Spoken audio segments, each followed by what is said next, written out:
Welcome to the first of 3 short videos that are going to make up your Women as Producers and Consumers lecture. My name is Greta Bell, and I work as a digital consultant for Fresno State's Graduate Writing Studio, and last year I graduated with my master's in history from Fresno State. Originally, I was going to present today's lecture to your class digitally, but Dr. Lopez and I decided it might be fun to present the lecture instead as 3 small videos, so welcome to the introductory video. Before we get into the meat of what we're going to be talking about today, I wanted to give you a little bit of background information about my research focus.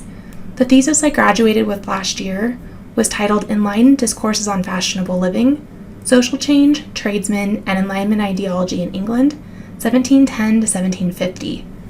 In my thesis, I investigated how philosophical ideas developing out of the Enlightenment impacted perceptions of fashionable consumption.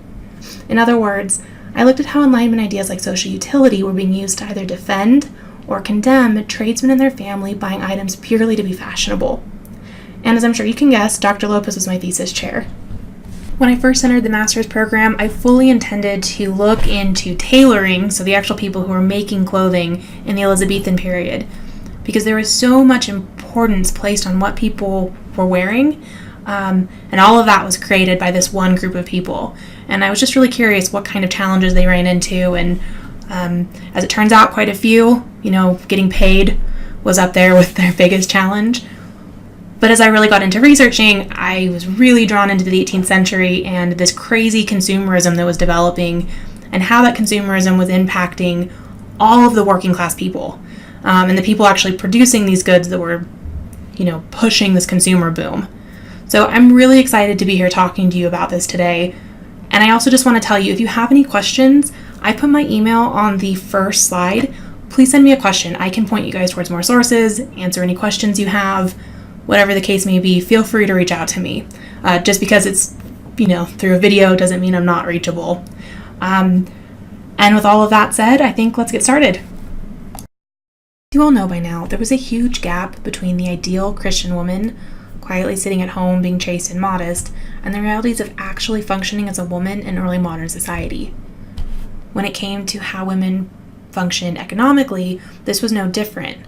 Many women in the period needed to work for financial reasons and needed to be in the public to fulfill their traditional responsibilities for maintaining the household, despite how negatively women entering the public was portrayed. In the 3 videos that you're going to be watching today, we're going to be really investigating how this space between theory and praxis, or in other words, the space between the trope of the ideal woman and the practical realities of functioning, created opportunities for women to find empowerment. The introductory video that you're currently watching will cover some background information, mostly focused around the commercial revolution and the resulting 18th century growth in consumerism. The next video after that is titled Sites of Production, and it'll examine working women. In this video, we're going to look at where women found employment and how that differed for women located in rural areas versus in urban areas. The last video is titled Markets as Metaphors, and that one's going to look at how women engaged with the commercial centers of the period, the markets. That's the video that touches closest on my thesis topic. So in there, we're going to look at specifically 18th century consumerism and how that shifted the ideal woman and how she was perceived, and the way women used that shift to come up with new ways of gaining agency.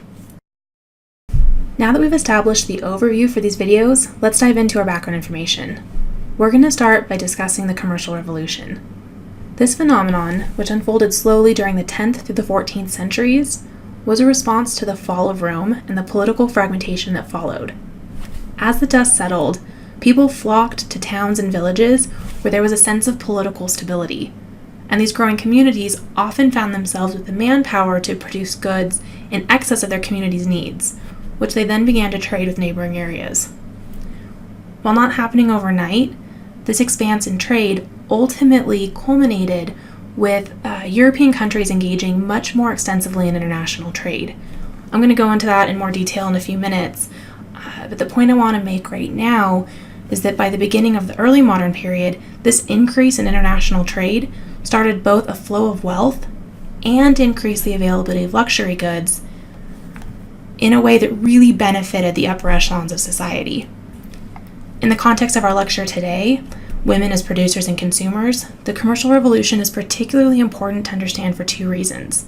The first being that given the emphasis on the creation of goods for trade rather than just local consumption, there became this really strong incentive for more industrious methods of production. So, over the course of the early modern period, this incentive for a ramped up amount of production shifted where things were being produced out of the home and into these manufacturing centers, not for all goods, but for a significant portion of them.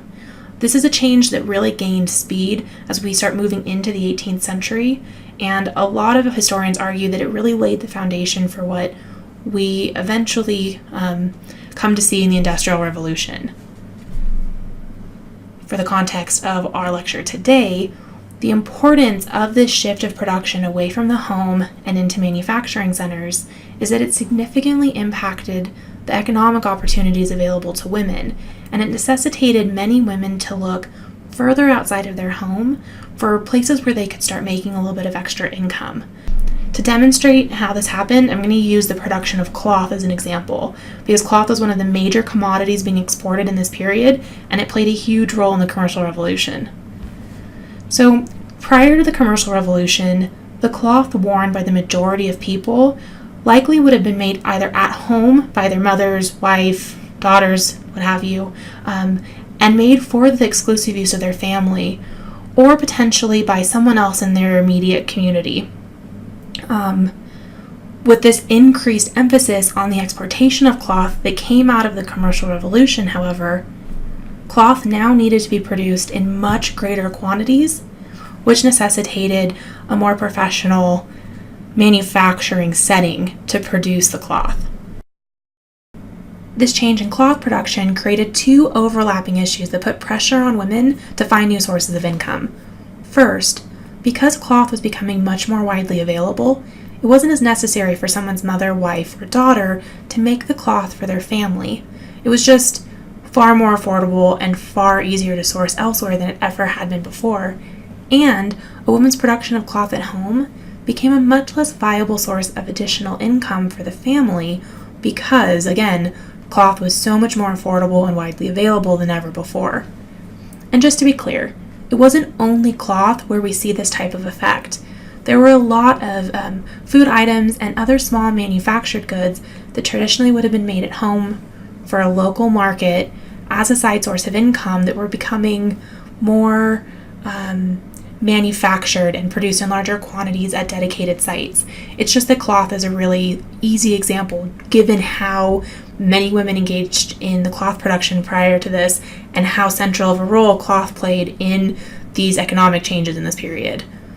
Ultimately, the point I'm trying to make in talking about this shift is that prior to the commercial revolution, even when things like cloth were being manufactured in some areas, they simply weren't being made in quantities or traded in a way that challenged home-based production for local trade.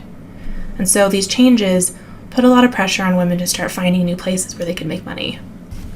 The second reason that the commercial revolution is important to understand in light of our current discussion of early modern women is that the flow of wealth and luxury goods that it precipitated drastically reshaped the European economy.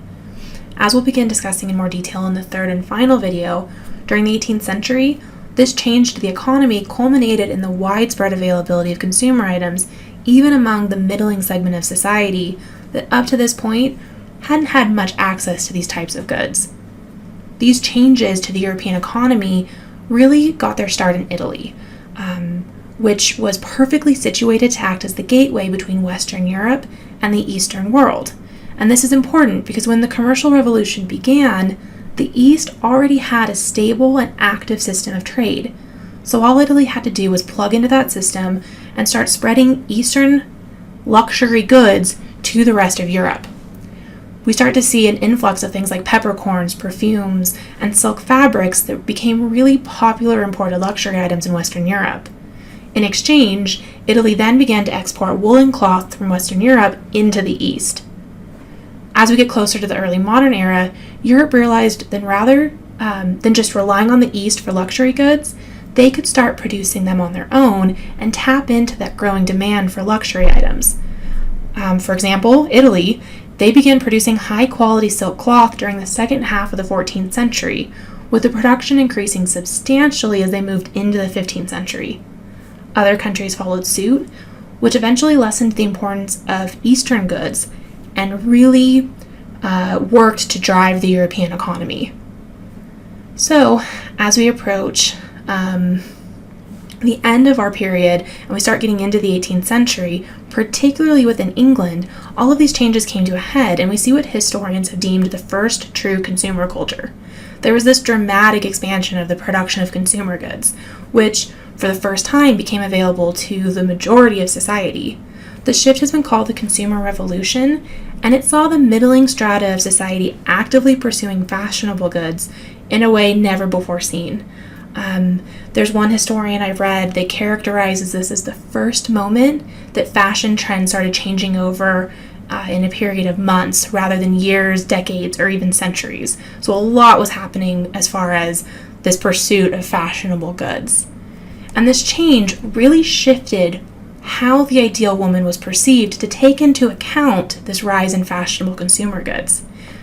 This new image of the ideal woman really highlighted a woman's ability to be thrifty, industrious, class appropriate.